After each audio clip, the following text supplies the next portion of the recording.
Today on a very merry episode of Sports Talk Philadelphia, still having trouble believing that the Eagles beat the Pats this past Sunday? You aren't alone. I hope Fleet and Kevin are hungry because it's time for the three of us to eat our words as we break down an Eagles upset in Foxborough.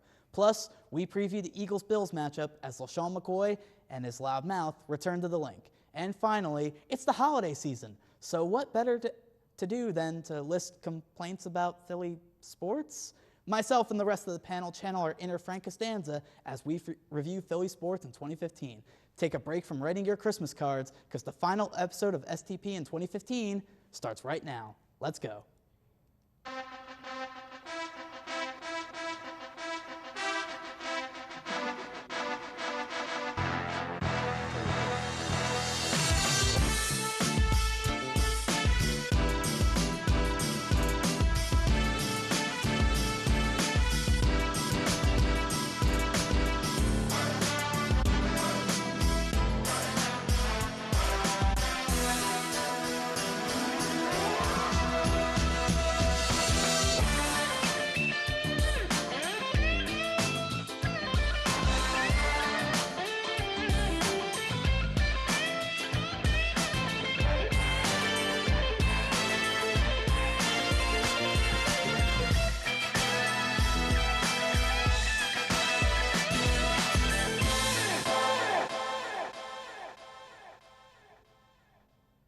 Welcome to this holiday episode of Sports Talk Philadelphia. I am your host, Tyler Harper, who just realized at the end of that intro that he's got to update it over Christmas break because Ken Giles got traded. But anyway, moving on. We're not going to deal with that today.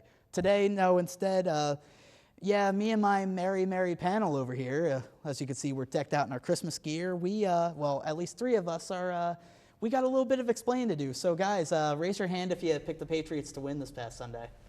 Yep, and can we actually see our prediction poll there? Yeah, look at those blowouts. We all thought the Pats were going to win, and can we go down and see what actually happened in that game now, please? Whoops. So Eagles scored 35 straight points to beat the Pats 35-28, which I'm still baffled by, as you can hear me talk right now. Sam Bradford, 14 for 24, 120 passing yards, 2 touchdowns. Malcolm Jenkins, a 99-yard pick six of Tom Brady. And, of course, Darren Sproles, like he did in our intro video, an 83-yard punt return for a touchdown. Wow is an understatement, to say the least. And I didn't really introduce our panel, but Isaac Perry, as the person on this desk who still picks the Eagles through thick and thin. How did this happen? Well, personally, in my opinion, I felt that with Gronkowski not playing and Amendola not playing, I felt like they still had a chance to win. I realized that it was Tom Brady, but I felt like Sam Bradford was going to have a good game and the defense was going to come through, and that's how they got it done. More so special teams. I mean, because come on, that block punt, and good for Najee Good to get that punt return, that block punt into the end zone. A guy who's been cut from the roster multiple times comes back and gets that moment of glory. Good for him. But you mentioned the Pats not being at full strength. And Fleet, we'll start with you on this. If the Pats are at full strength, this is a different game, right? Now, don't get me wrong. I'm very happy that I was wrong in my prediction and that the Eagles were able to get this big win. But obviously, Tom Terrific was missing a couple terrific castmates. Absolutely. When you're missing probably the best tight end in the league at Rob Gronkowski, that's a huge loss. And also one of his favorite receivers, Julian Edelman, he was out of the game. And we all sit in here and we talk about the Eagles and we complain about their receivers and just how bad they are. And when you see a quarterback, even as great as Tom Brady, when you're missing some of your premier weapons and you have to settle for below average receivers, it can be difficult. Now, Tom Brady, being as great as he is, he almost pulled out a victory despite being down by 21 points in the fourth quarter. But still, they lost to an Eagles team that, they haven't been playing very well. But it just goes to show that as great as a quarterback you could be, you need some receiving targets who are consistent and who can be productive. Kevin, I don't know which reindeer you are, but whichever one you choose to be, can you tell me that your thoughts? Can you just tell me your thoughts on this crazy situation? Yeah, I can't really believe it. It's kind of like the miracle on 34th yard line, I guess. I like it. Nice. The Eagles specials teams really came out and played very well. The defense played tremendous. The offense, from what we saw, especially in the second half, played rather decent, even though they didn't have much to perform or much time to perform. But going back to what Fleet said, and I think it was a huge part of the game, was that the Patriots' receiving core is pretty dreadful right now. It's definitely worse than ours. And I think they had like almost close or if not double-digit drops, and that's what the Eagles were complaining about all year long. And that's exactly what happened. Finally, the ball kind of rolled their way, and the Patriots, the opposing team, had the drops this time. Mm-hmm. Yeah, real quick, what's been the key to Eagles' success since Chip Kelly's taken over? It's been the non-offensive touchdowns. The Eagles, they have way more than any other team in the league with non-offensive touchdowns. So the punt returns, we mentioned with Sproles, he has several of them. The interception return, which was really the real turning point of the game because it was tied at 14. And, you know, Tom Brady seemed like they were going to drive in and get a touchdown to take the lead. But instead, Malcolm Jenkins takes it back 99 yards the other way. And it just, I feel as though that play really shifted the momentum of the entire game. The block punt as well was a key play. But that 99-yard touchdown, because that's something that you really never see from Tom Brady. You never see him throw picks at home in the red zone. So it was just such a crazy. Not only that, but pick sixes as well. Exactly. So it was just such a crazy convergence of all these things that happened. And, you know, the Eagles, if they score non-offensive touchdowns, they always have a good chance to win the games. Yeah, it's really crazy. And, of course, right as the game ended, I'm sure we've all seen the clips at this point of people like Brandon Graham and people like Byron Maxwell walking off the field, kind of cursing at John Clark with this us against the world mentality. That's great, and I love that they have that mentality, but keep in mind, they had a big win about a month or so back against Dallas where they thought, oh, we have this us against the world mentality, and then they dropped 3 straight. So, I mean, it's great that they've got this mentality, but Kevin, we'll start with you and work our way down. What's it going to take for them to keep it up? I don't even know. They've been inconsistent. I don't think anybody knows. They've been inconsistent way too long. The only thing that they really need is if this defense holds up and maybe the offense can string along a couple of good quarters again, then that would really help in the long run. But going back to what Fleet was saying with the non-offensive touchdowns, I believe there's been 11 punt block touchdowns since like the start of the 2014 season or something like that. The Eagles own 4 of those touchdowns. Like that's a pretty amazing stat. And kudos to Dave Phipp for being able to coach a team up, special teams up that much.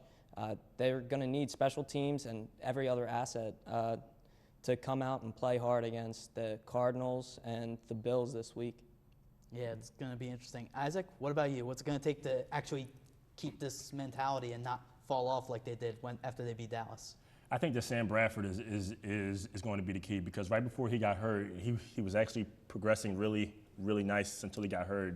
And then as you saw the game against the Patriots, he obviously wasn't on the field a lot for the second half, but he did just enough. That running game, too, was going to be key because if you can get the running game going, Sam Bradford's not going to throw the ball. A running 30 game times. without DeMarco Murray, which we'll get to a little later. Yeah, they got to find a way to make it work, that run game. They made it work. Mm-hmm. Fleet, what about you? The key for me moving forward, you can't turn the ball over. You have to limit your mistakes. You don't have the firepower to really fall behind and sort of come back if you have to rely on the offense. Now, when you get these non-offensive touchdowns, as Kevin said, it's great. But you can't make mistakes. You have to execute. You know, you hear Chip Kelly say it all the time, you know, the offensive defense, you have to execute whatever play is happening. You got to be able to rush the passer, especially when you play the Cardinals and Carson Palmer is a very good quarterback. You have to get pressure on them because they have some dynamic weapons, so you need to get to them quick. So I would say limited turnovers and ensure a good pass rush. And as Isaac said, get the run game going because that can really start to, you know, flow the offense very well, and that really picks up a lot of momentum because they keep the chains moving and keep the defense on their heels.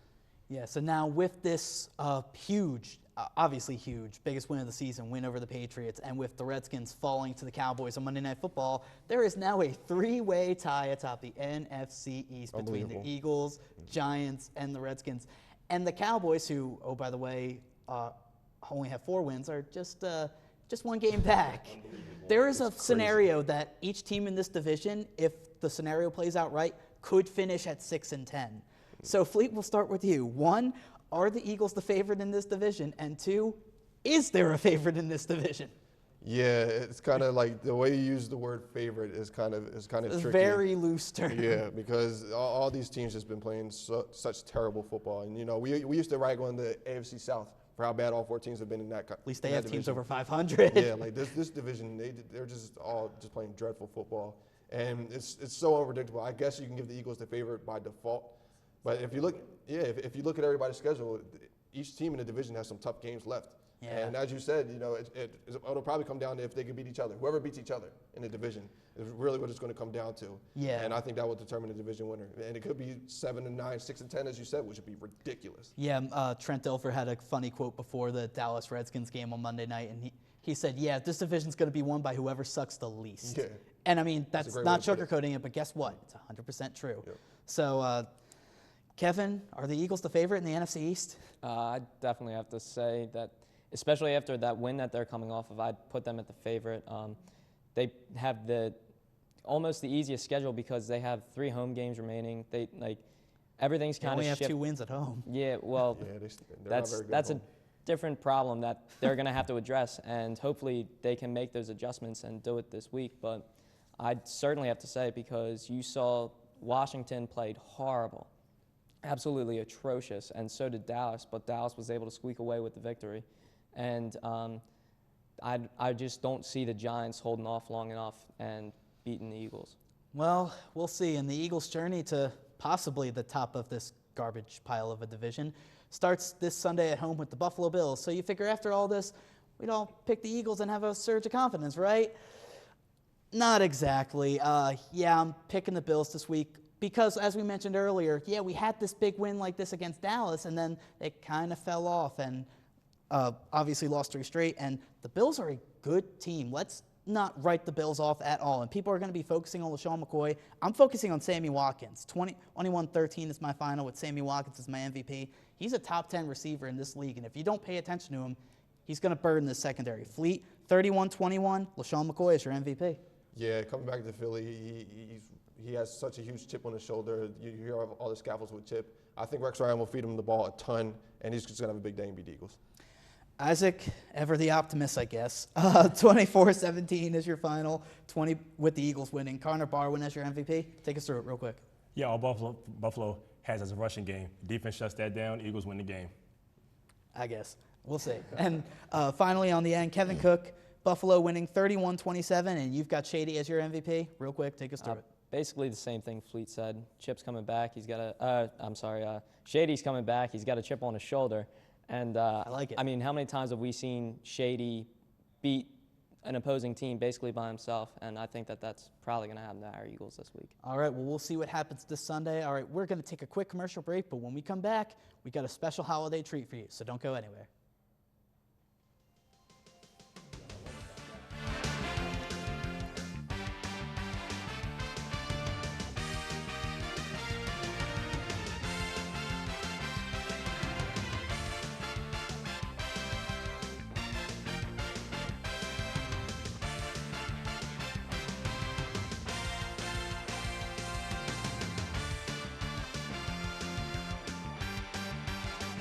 You are now watching LaSalle TV.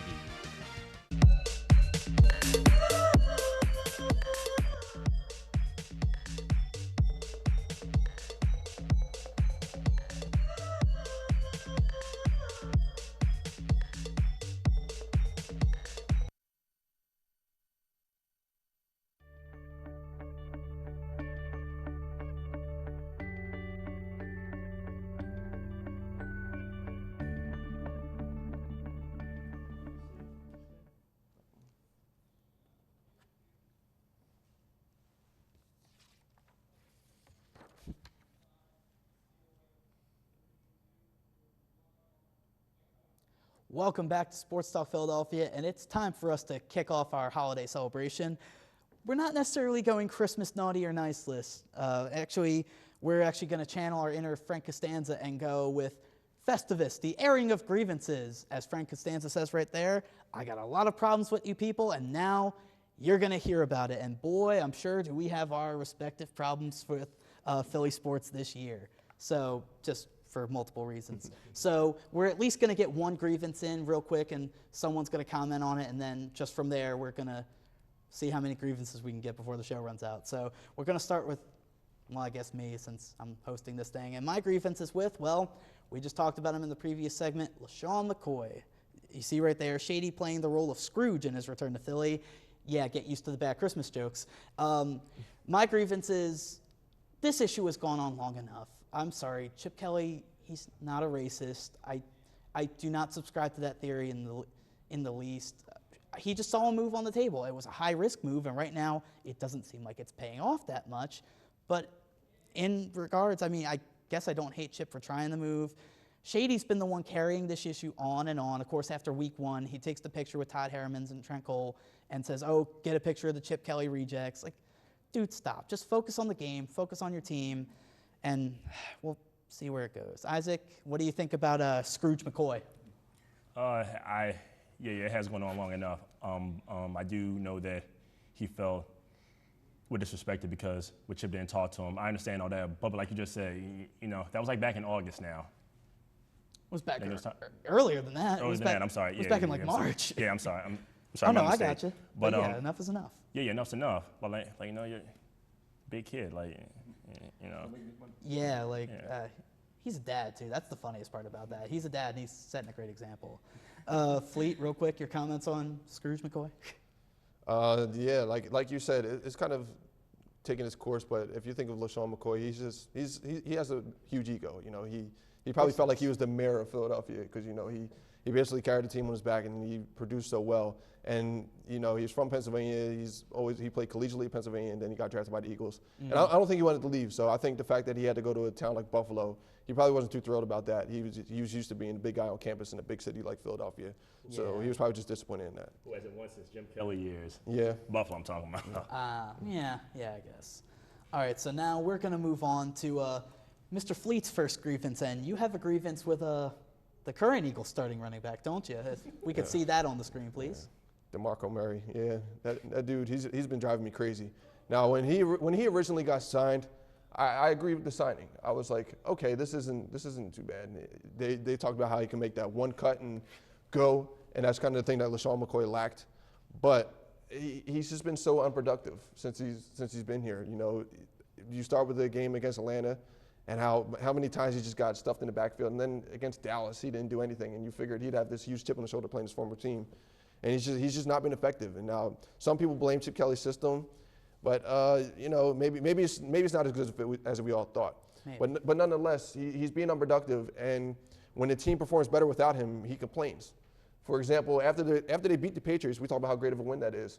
It was reported that he was by himself. He had headphones on. He didn't really talk to anybody, and he just went straight from the locker room to the bus. It's like, yo, come on. You just had this huge win. It was a huge team victory. They perform better. The running game is better with you on the sideline. You just need to accept the fact. I appreciate that he's being a competitor, but still, you're not being productive. So just stop complaining and be on the sideline. This truly is the airing of grievances. I'm really glad I did this. But no, you're right. Kevin, thoughts on our current starting running back? Yeah, I completely agree. I was happy with the signing when we brought him in, and I thought it was going to be a good move because he was that running back. All you got to do is just hand him the ball, and he's going to get you 3 yards, 3 yards, 3 yards, and next thing you know, you're converting on short. You know, you got your short yard back, and you don't need the 10 jukes or that Shady would have provided you with. But as it turns out, that you might have been better off with the 10 jukes than just that one guy running straight. That's what it seems like. Especially with their offensive line performing, and to get to Kevin's point, it's been minus 3 yards, minus 3 yards, minus 3 yards. Like, that dude stinks, and he needs to be on the sideline. Yeah, pretty much.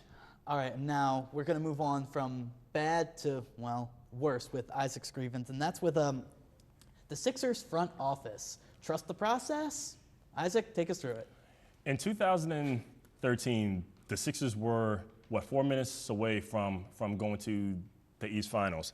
Now, you trade Andre Iguodala, you still have Jrue Holiday. All you have is Jrue Holiday and a second-round pick. So you bring Sam Hinkie in. He trades Holiday for Noel, and then here we go with, year after year getting draft picks. I understand Sam Hinkie's philosophy trying to get better because based off of what we had before, it wasn't going to get us anywhere. Mm-hmm. So what he did was he got Okafor and Noel and stuff. But what I don't agree with what he did was that he gutted the entire team and basically bought people off the street. Now, on top of that, you are in some ways, not all the ways, but some way, you're making a mockery of the NBA, and agents and free agents aren't going to want to come here regardless of what you have. I've been a Sixer fan ever since AI's second year. It's embarrassing for me to know the fact that we only have one win and we're almost at Christmas time with this.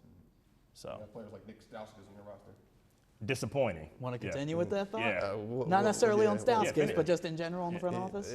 It's been very disappointing. It's been very frustrating. You know, they ask Philly fans to be patient, and you know, your patience wears thin, especially when all the other professional sports teams are struggling. You know, everybody thought they would be able to just have a nice little outlet on the Eagles and watch them have a successful season. But now that the Eagles are struggling, it just makes Philly fans in general more miserable. That we have to watch the worst baseball team in the league, the worst basketball team in the league, and the Flyers. You know, they're very inconsistent. They don't produce anything offensively, and it's just frustrating as Philly fans because like we have all this passion into all of our teams.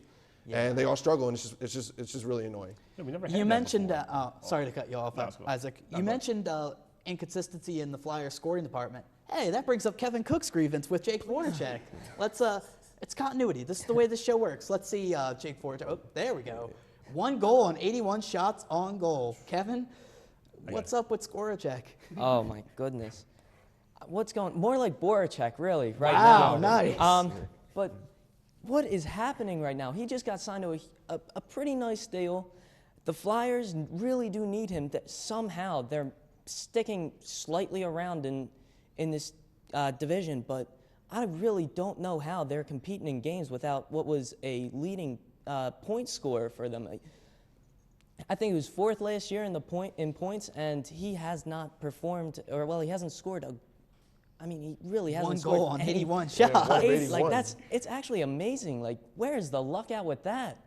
But not only that, but like there are certain times where he doesn't look motivated. I mean, I don't know if it's lack of motivation or just dead on whatever, but you can tell he's frustrated and he's not happy. He's definitely multiple frustrated. times. I mean, multiple times in the media, he's one been out of blunt. 81. Out of 81 is definitely going to frustrate you, but I mean, I feel like he's playing hard and he's doing a lot of things right. Like they had a very good line the other.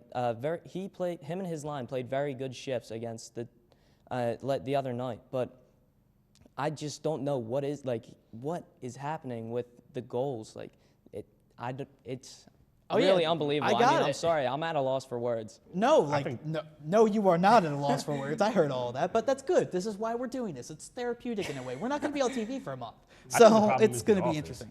Well, yeah, in general, but I mean, when Jake Voracek, who, like Kevin said a year ago, was one of the top league leaders in points, go silent, it's a little worrisome. But now we're going to just try to go down the line again, however much as we can. Going to go to my second grievance. We brought up the LaShawn McCoy trade earlier, so it's kind of fair that we go to the other half of that trade. Kiko Alonso, 21 combined tackles and 1 interception in 7 games. Of course, he had that partial ACL tear a little bit earlier in the season, and such high hopes after he started too. He had that Odell Beckham Jr.-esque interception in the end zone week 1 against the Falcons, but then ever since he's returned, he's been gone. He's been missing in action. I mean, it's pretty sad when the 3rd-round rookie, Jordan Hicks, who you just happen to take a chance on until he gets hurt with a season-ending injury, is playing better than you. So, but Kiko has to come back in because, again, Jordan Hicks on the IR, and for the most part, he's been trucked over pretty bad by opposing running backs, almost Kurt Coleman-esque, I'd want to say. So, wow. Fleet, any thoughts on Kiko Alonso real quick before we go to Fast 5? Yeah, he's been really soft. And you mentioned the first game against the Falcons when he had that really nice interception. We're like, all right, we might have a player here. You know, maybe it was worth trading away LaShawn McCoy. And then ever since then, it's like I can't even like see him on the field. It's like, is he even on the field? You forget he's there. Yeah, he's about as invisible as Marcus Smith is, which is kind of embarrassing if you're going to trade for somebody That's really like that. tough to do. Exactly. And it's just like, dude, are you going to do anything on the field? Because we have no other options at this point because of the Hicks injury that you mentioned. Yeah, it's really tough when he's the one brought in supposed to be the number 1 of the middle linebackers, and he's number 4. Exactly. Yeah. All right, well, airing of grievances aside, I don't know about you guys, but I feel better. And since I feel better, let's go to our Christmas-themed Fast 5. That's right, we made the Fast 5 better. It's Christmas-themed because, again, last episode of 2015. So, Anthony Fleet, we start with you. Do you have a favorite Christmas song?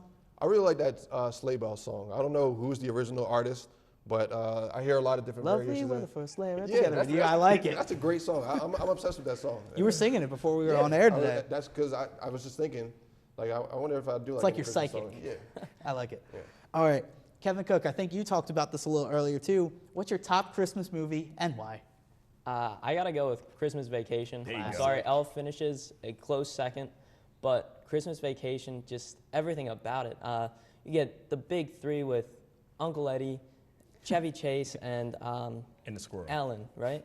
I'm pretty sure that's her name, but I'm sorry. But that's just a great trio and hysterical movie. Yeah, Chevy Chase in his prime too. Yes. Just unbelievable. And unfortunately now he's really old and not. But whatever. Moving on. Anthony Fleet, do you have a New Year's resolution? And if so, what is it?